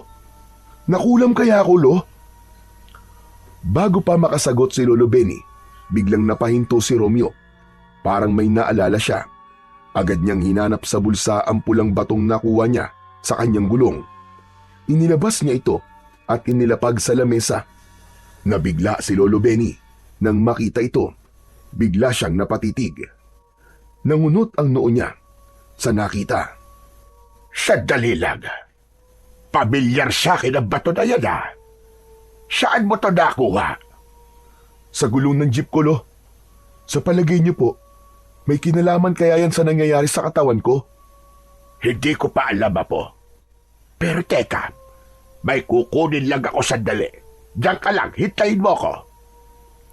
Tumayo si Lolo Benny at agad na pumunta sa kwarto niya. Pagbalik nito ay may hawak na itong isang lumang aklat. Makapal ito at amoy luma na. Ipinagpag ng matanda ang alikabok na bumalot dito. Maraang binuklat ang mga pahina. Dito sa librong ito, nakatala ang iba't ibang uri ng mga mutya. Ipinakita niya kay Romeo ang isang pahina kung saan may larawan ng isang pulang bato. Hawig na hawig yun sa batong nasa lamesa. Walang pangalan ng mutyang ito. At kakaiba, wala itong sariling kapangyarihan. Ang kapangyarihan nito ay nakadepende sa anong bagay ang unang madidikitan nito bago mapunta sa tao. Lo, sa gulong ko po yan nakita eh. Nakadikit po sa goma. Doon po sa jeep ko. Yun na nga. Nakuha mo ang katangian ng goma. Humahaba, nababanat, pero bumabalik din sa dating anyo. Ayos! Pero hindi lang yun, Apo. Basahin mo itong nakasulat. Ang mutya ay may tagapangalaga. Isang nilikha na hindi diwata at hindi rin engkanto. Tinatawag silang mga haranay. Mga elemental na tagapamagitan ng langit at ng lupa. Tagabantay ng lakas at puwersa mula sa itaas. Isa itong elemental na hindi basta-basta nagpapakita, maliban kung ipagkakaloob na nila ang mutya. Mananatili siyang nakabantay hanggat hindi pa lubos na tinatanggap ng bagong tagapangalaga ang kapangyarihan ng mutya. Napakunot ang noo ni Romeo. Napalingon siya sa kanyang tabi, sa harap, sa likod, sa kaliwa at kanan niya. Totoo ang nasa aklat, Apo. Nakita ko siya kanina. Nagpakita siya sa akin. Hindi ko alam kung bakit. Nakatayo siya sa tabi mo. Mukha siyang tao, pero balot ng maskarang kahoy ang kanyang muka. Pero yung katawan niya, aba, sobrang liwanag. Kung ganun po, Lo, siya po yung tinutukoy po dito sa libro na bantay. Pero sa palagay niyo po, bakit po ito biglang dumating? Sinadya ba talaga na mapunta sa akin ng mutya o nagkataon lang? Tumawa si Lolo Benny sa sinabi ng kanyang apo. Hindi ko pa alam sa ngayon, Apo. Sa totoo lang, hindi ko alam kung ano ng trip ng haranay na yan at kung bakit sa iyo ipinagkaloob ang mutya. Grabe ka naman sa akin, Lo. Yung tawa mo, wagas ha. May halong tagong panlalait eh. O sige na, sige na. Seryoso na tayo. Baka naman may dahilan. Baka may nakita siya sa iyo, Apo, na isang bagay na hindi natin alam. At saka, baka may kinalaman ito sa mga nangyayaring kababalaghan dito sa ating baryo. Ganun? Tama ka, Apo. Baka ikaw ang nakatadhanang dapat na lumaban sa wakwak. Hindi pa ako sigurado dyan, pero isang bagay lang ang natitiyak ko. Hindi ibibigay sa iyo ang mutya ng walang dahilan. Hindi mo magagamit ang mutya kung wala itong tiwala sa pinili niya. Tahimik na sumandig si Romeo sa upuan at muling tinitigan ang mutya. Samantala, si Lolo Benny naman ay napatitig sa mutya. Dahan-dahan niyang inilapit ang daliri dito at pinulot ang bato. Aray ko, Diyos ko po! Bigla niyang nabitiwan ng mutya nang maramdaman ang tila matinding init na sumuot sa loob ng kanyang balat. Hindi lang siya basta napaso. Makirot ang buong kamay niya. Olo, ano po nangyari? Napaso ako. Bakit ka naman pumapapaso, Lo? Hindi naman mainit to eh. Dabuho kang bata ka. Akala mo ba nagbibiro lang ako? Akala mo ba pinaglalaruan lang kita? Tignan mo to. Ipinakita ni Lolo Benny ang kanyang daliri. Kulay pula, may bahagyang paltos. Aba, oo nga no. Bakit ako, Lo? Hindi po ako napapaso kapag hinahawakan ko yan. Napatingin si Romeo sa mutya. Hinawakan niya ito gamit ang dalawang kamay. Pinatong niya ito sa kanyang palad. Wala siyang naramdamang init. Wala ring sakit. Ibig sabihin lang, Apo, para sa'yo lang talaga yan. Walang sino man na makakahawak niyan. Maski sino, kahit ako. Mabuti man o masama, mapapaso sila. O mas malala, maaaring masunog sila ng buo. Pero ikaw, hindi. Dahil ikaw ang pinili. Pero Lo, bakit ako? Bakit naman ako ang binigyan? Wala naman po akong ginagawang kakaiba. Pamamasada lang po ang ginagawa ko. Hindi rin ako bayani. Hindi ako matalino. Hindi ako malakas. Apo, hindi lang sa lakas o talino ibinibigay ang ganitong responsibilidad. Kung minsan, pinipili ang isang tao dahil sa kanyang puso. Baka nakita ka ng tagabantay. Baka alam niya kung anong meron sa'yo na hindi mo pa nakikita sa iyong sarili. Napatingin ulit si Romeo sa mutya. Dahan-dahan itong lumiwanag. May bahagyang kumikislap na pulang liwanag. At huminga siya ng malalim.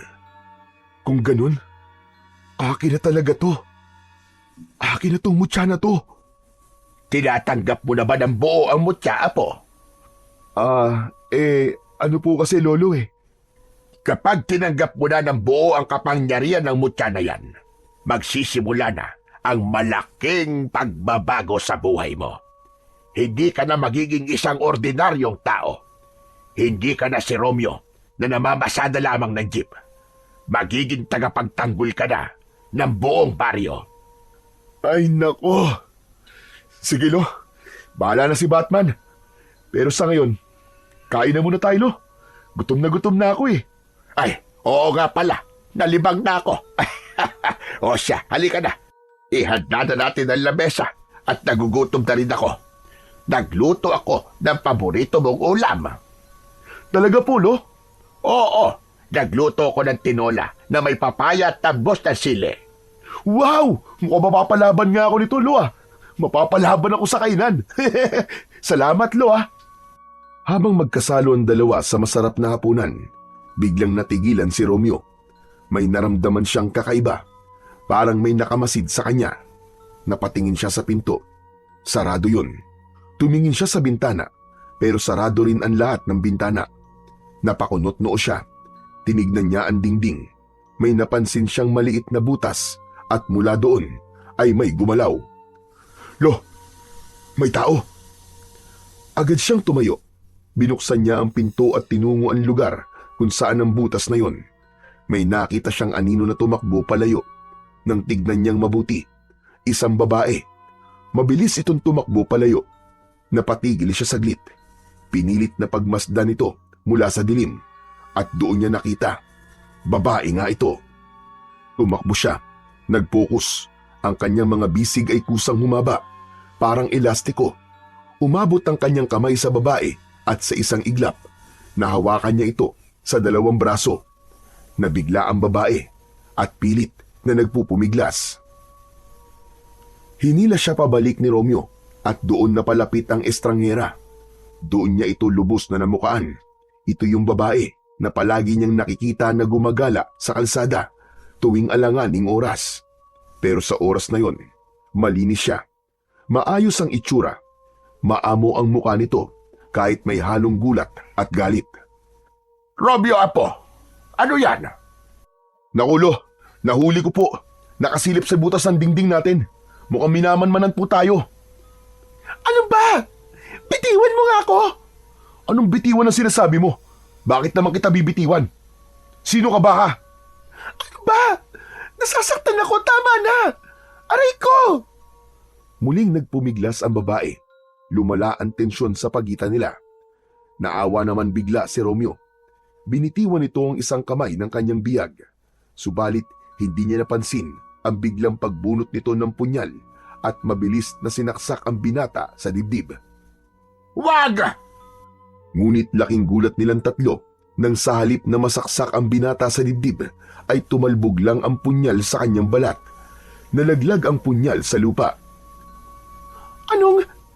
Bakit hindi ka tinablan? Anong klaseng tao ka? Hindi kumibo si Romeo. Tinitigan niya ito ng matalim. Ang dibdib niya ay walang sugat. Wala rin kahit konting galos. Ikaw ang dapat tanungin ko niyan. Bakit mo ko sinaksak? Anong motibo mo? Bakit ka nandito? Anong pakay mo sa pagmamanman sa amin? Sandali lang. Huminahon ka muna. Huminahon? Punyemas kasi naksak mo ako, hihinahon ako. Gusto mo akong patayin. Ano ba problema mo, ha? Hinila ni Romeo ang babae. Hawak pa rin niya ito sa braso. Pilit itong nagpupumiglas. Pero hindi siya makawala sa lakas ng binata. Kinaladkad niya ito papasok sa bahay. Si Lolo Benny naman, bagamat may halong kaba, ay tahimik na sumunod. Sa loob, pinaupo nila si Lourdes. Nanginginig ito, ngunit hindi natitinag ang matalim na tingin kay Romeo. Sino ka ba talaga, Iha? At anong ginagawa mo dito? Tahimik si Lourdes, hindi agad nagsalita at biglang tumayo. Huwag mong subukan tumakas, kundi sasaktan talaga kita. Baka kala mo, kaya kong gawin yun. Sagutin mo ko. Ikaw ba ang wakwak na namemerwisyo dito sa amin, ha? Sagot! Hindi. Hindi ako kalaban. Kung hindi ka kalaban, sino ka? Bakit mo ako gustong patayin?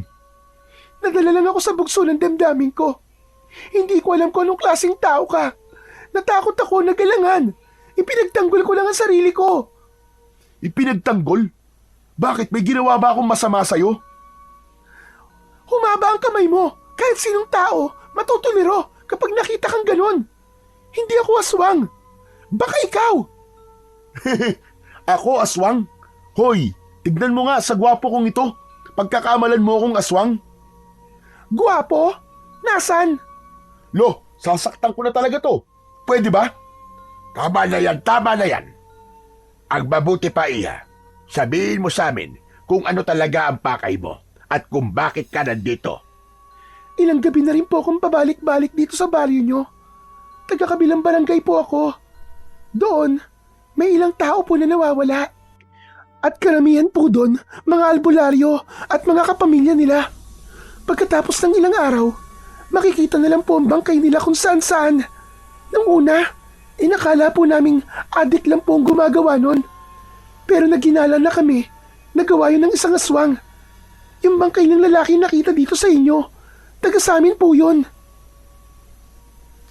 Ganon kalala ang pananalasa ng wakwak sa baryo nyo? Opo. Bakit ka nandito? Anong ginagawa mo dito? Anong pakay mo? Mangyaring, nasundan ko po minsan na dito sa lugar nyo, humapon po ang aswang na yon. Ano? Sigurado ka ba dyan? Oo, hindi lang isang beses ko siya nasubaybayan. Taga rito talaga siya. Pinag-aralan ko mga kilos niya. Lahat ng ulat, kung saan may naririnig ako mga kakaibang tunog at pagaspas ng pakpak, lahat patungo dito. Hanggang sa nakita ko na nga siya.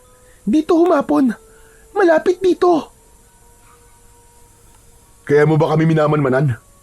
Pero yung wakwak, sigurado ako babae siya. Walang babae dito sa bahay namin. Aba, malay ko ba? Kaya nga minamanmanan ko kayo eh. Ilang bahay na rin na napuntahan ko. Negatibo sa bakas ng aswang. Pagkatapos dito, isusunod ko naman sana ang mga kapitbahay nyo. Kaso, nahuli mo ako eh. Ba't mo to ginagawa? Bakit hindi? Pinatay niya ang tatay ko. Natahimik si Romeo sa revelasyon ng kanyang kausap. Nakita niya ang matinding lungkot sa mga mata nito. Papatayin ko ang aswang na yon. Papatayin ko talaga siya kapag nakita ko siya. At paano mo naman gagawin yun, Aber? Bakit? May kapangyarihan ka ba? Isa ka bang albularyo o antingera o manunugis ng mga aswang? Bakit? Kaya mo ba labanan ng wakwak? Tama ka. Isa nga akong antingera. Pero hindi ko galing mangaso ng aswang. Ngayon lang, kailangan ko itong gawin para mabigyan ng katarungan ng pagkamatay ng tatay ko. Yun lang. Kung ganon, Iya, sigurado ka na talagang taga rito yung wakwak na yon. Opo, Lolo Benny. Sigurado ako. Saka hindi siyang pangkaraniwang wakwak lang. Magaling siyang magtago. Magaling siyang magbalat kayo. Magaling siya sa paggamit ng kanyang itim na mahika. Oo, tama ka, Iya. Ako, isa akong albularyo. Pero hindi ko siya makita-kita.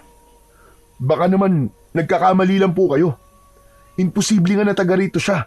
Kasi alam mo, may ginawang langis si Lolo eh. Pantukoy sa aswang. Nilibot namin ng buong baryo pero wala kami nakitang palatandaan. Pwede ko bang makita ang langis? Agad na kinuha ni Lolo Benny ang natirang mga botelya mula sa stante at inabot ito kay Lourdes. Tinignan niya ito ng mabuti, inamoy at saka na paatras na parang naduduwal. Teka, bakit, Iya? Hindi maaari. Anong ginawa niyo sa langis na to? Ipinamigay namin yan sa mga kapitbahay para makatulong sa paghanap ng aswang. Di ba nga, kapag may aswang sa paligid, kukulo yan. Tapos, gamot at proteksyon na rin. Hindi. Mali ito. Hindi ito proteksyon. Ang langis na to, delikado. Bagkus, baka ito pa ang maging dahilan ng kapahamakan ng buong baryo. Ano? At bakit naman? Tignan nyo. Sandali. Ihuli mo ako ng butike. Ha? Butike? Sige na, gawin mo na lang. Agad na sumunod si Romeo. Nakita niya ang isang butiki sa kisame at agad niyang ginamit ang kanyang kapangyarihan para mahuli ito nang walang kahirap-hirap. Sige, hawakan mo yung ulo para hindi makatakas. Teka, Iya, anong balak mo? Manood kayo, Lolo. Sige, bitiwan mo. Ibinuhos ni Lourdes ang konting langis sa likod ng butike. Halos wala pang ilang segundo, nanginig ito, namula ang mga mata, naglaway, naging mabangis, kahit maliit. Hala, ano nangyayari sa butike? Bakit naging ganyan ang kilos niya? Ang langis na to, may laway ng aswang. Ano ka mo? May laway ng aswang. Paano nangyari yun? Hindi kami mga aswang ni Lolo, no? Hindi ganun ang intensyon namin. Ginawa namin to para makatulong. Makatulong? Pero hindi kayo nag-ingat. Alam niyo bang, maski ipahid lang ito sa balat ng tao, ay mahahawa sila? Paano? Paano nangyari to? Posibleng may naglagay ng laway ng aswang sa niluluto niyo, Lolo. Sinadya ito. Anak ng... Hindi. Imposible. Bakit, Apo? Ano yon? Lolo, nung niluluto po kasi natin yung langis, ikaw, ako, at si Tano lang ang nakalapit. Pinabantayan ko saglit kay Tano yung langis. Naihi kasi ako nun eh. Sandali lang ako nawala. Ano ka mo? Ibig mo sabihin, si Tano ang... Hindi lo, imposible. Baka nagkakamali ka lang. Biglang kumilos ang butike. Kinagat ang kamay niyang nakapatong sa lamesita sa sala. Ngunit hindi tumagos ang kagat dahil sa kunat ng kanyang balat. Ngayon mo sabihin sa akin na hindi ako nagsasabi ng totoo. Oo na. O sige ngayon, anong gagawin natin? Kailangan natin siguraduhin na siya nga ang aswang. Ngayon na. Kailangan nating malaman kung anong klaseng aswang yung Tano na yon at kung bakit masyadong makamandagang laway na nilagay niya sa langis. Agad na nagsalin si Lolo Benny ng langis sa isang maliit na botelya. Pagkatapos noon, dahan-dahan silang lumapit sa bahay nila Tano. Tahimik ang buong bahay, parang walang tao. Ngunit nang mapansin nilang kumukulo na ang langis na hawak ni Lolo Benny, kinumpirma nilang may aswang nga sa loob. Biglang naging matigas ang anyo ng babae. Inihanda nito ang kanyang punyal. Sirain mo na ang pinto! Ngayon na! Mabilis na nasira ni Romeo ang pinto dahil na rin sa taglay niyang lakas. At doon, bumungad nga sa kanila ang isang nakakagimbal na tanawin. Si Lola Remy, duguan, matatalim ang mga mata habang nilalantakan ang isang bangkay na nasa harapan niya. Nasa tabi nito si Tano, tahimik lang. Hindi siya kumakain ng laman. Nakabantay lang ito sa kanyang lola. Ngunit nang makita niya sina Romeo, nanlaki ang kanyang mga mata. Anong? Huli ka na! Huli na kayo sa mga katarantaduhan nyo! Papatayin ko kayong mga aswang kayo! Tinugod ni Lourdes si Lola Remy. Habang papalapit siya, biglang lumitaw ang malapad at makapal na pakpak ng matandang wakwak. Galit na galit ito at naging mabangis nang makitang may papasugod sa kanya. Ngunit bago pa man maibaon ng dalaga ang hawak na punyal, humarang na kagad si Tano. Wag! Wag! Wag niyo sasaktan ang lola ko! Parang awa niyo na! Maawa kayo! Nasaksak sa balikat si Tano. Napaatras ito at nahugot ang punyal. Dumanak ang kanyang dugo. Kulay itim.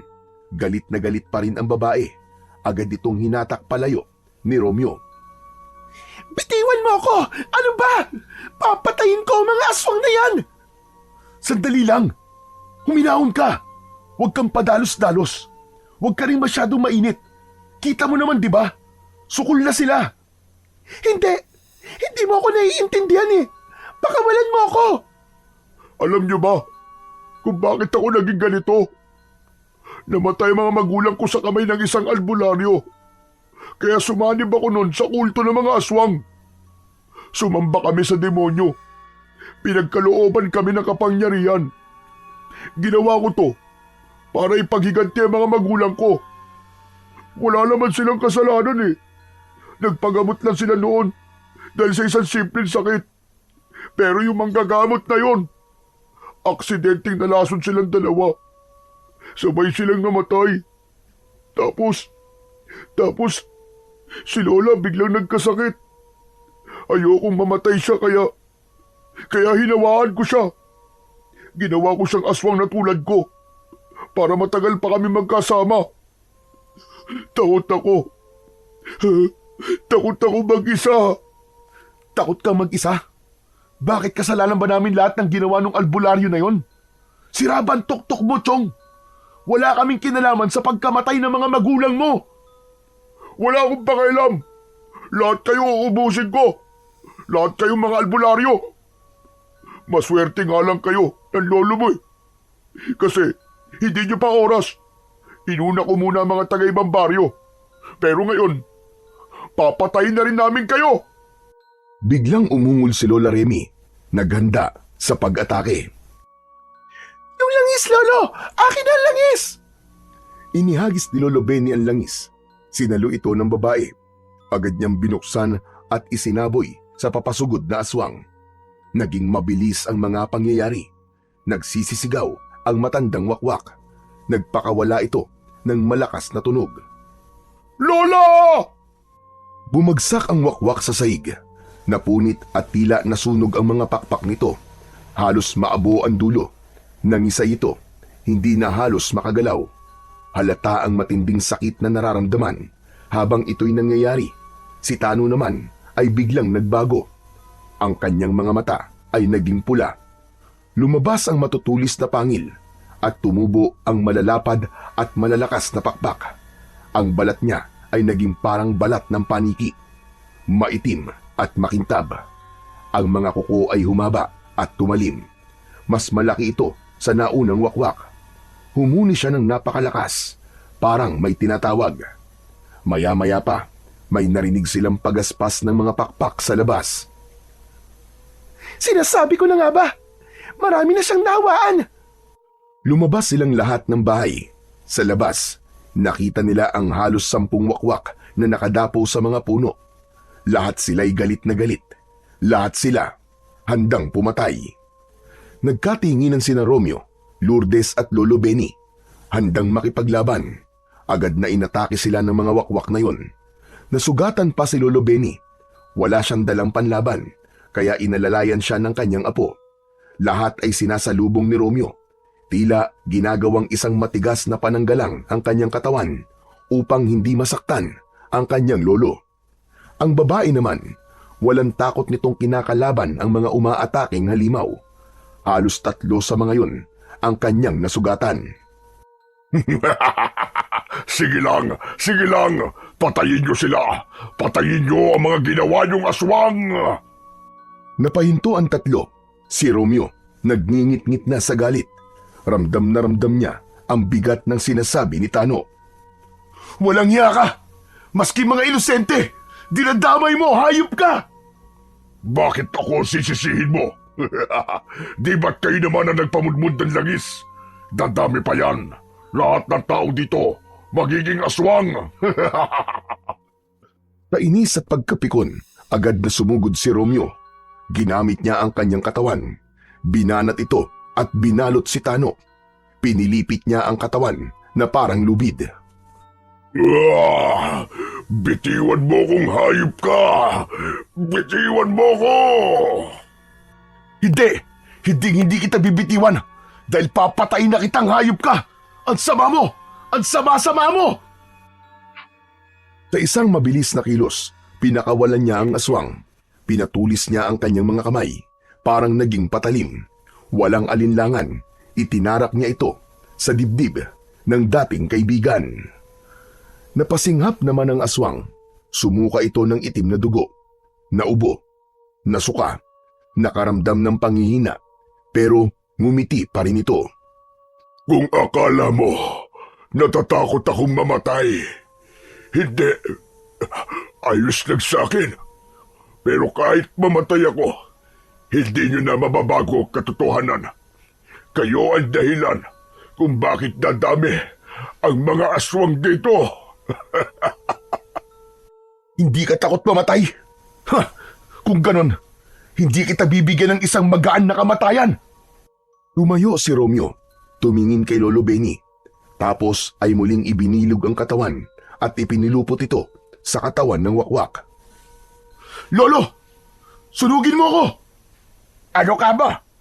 Hindi maaari yun. Baka mamatay ka po. Hindi pwede. Hindi, Lolo, maniwala ka. Ayos lang yun. Sabi ng gabay ko, hindi daw ako mamamatay. Nakakausap mo ang gabay mo. Opo, kanina pa. Bumubulong po siya sa tenga ko. Siya nagsasabi kung paano ko gamitin ang kapangyarihan ng mutya. Kung ganon, sige. Walang nagawa si Lolo Benny. Nagtiwala siya sa kanyang apo. Kinuha niya ang lighter sa kanyang bulsa. Sinindihan niya ito. Inilapit sa katawan ni Romeo. Unti-unting kumalat ang apoy. Nagliyab ang katawan ng binata. Umalingasaw ang amoy ng nasusunog na goma. Napasigaw si Tano sa sakit at sa amoy. Umuusok ang katawan niya habang unti-unting nilalamon ng naglalagablab na apoy. Hindi siya kagad namatay. Umiyak siya habang nasusunog. Kinuyom ang kanyang mga kamay at nagpupumiglas. Pero hindi na siya makatakas. Wala siyang nagawa kundi tiisin ang dahan-dahang pagtupok sa kanyang katawan.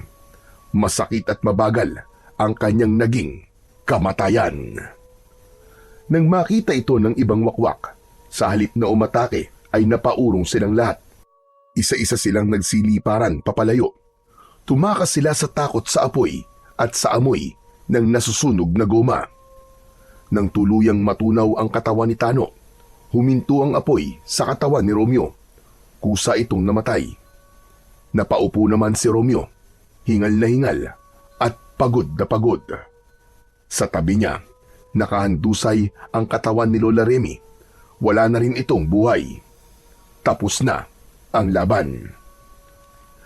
Sa wakas, Nabigyan na rin ng hustisya ang pagkamatay ng tatay ko. Walang iya ka! Walang iya kayo! Mga wala kayong awa! Nilapitan niya ang nakahandusay na katawan ni Lola Remy at pinagsasaksak ito ng kanyang kutsilyo. Tama na! Tama na, iha! Wala na! Patay na siya! Patay na sila! Ang katawan ng matandang wakwak, unti-unting tila nasunog din at naging abo. Ang abo nito ay tinangay ng hangin. Okay ka lang ba? Ano nga palang pangalan mo?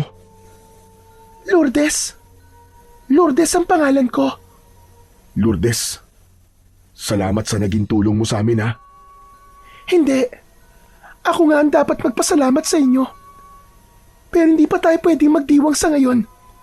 Kailangan nating harapin yung problema natin sa mga langis at sa mga nahawa nito. Tama ka. Bukas na bukas din ay kukolektahin namin ang lahat ng botelyang ipinamahagi namin. Kailangan mahanap ang lahat ng mga nahawa.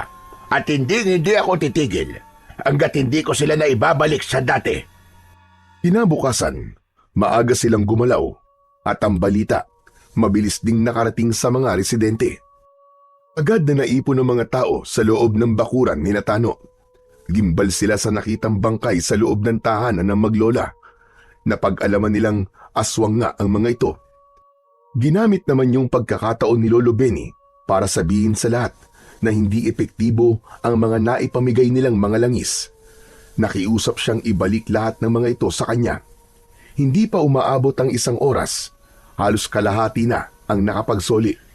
Pero wala sa mga yon ang hinahanap nilang 10 wakwak na nahawa. Mabilis silang kumilos, kinolekta ang iba pa, hanggang sa nahanap na nila ang mga taong nahawa. Madali lang nila itong nakilala dahil kapag malapit na sila, agad na kumukulo ang langis sa bote. Agad na dinala ang mga ito sa bahay ni Lolo Benny. Pinagtulungan nila itong gamutin. Gamit din ang bagong gawang langis ni Lolo Benny. Pinahiran niya sila ng langis.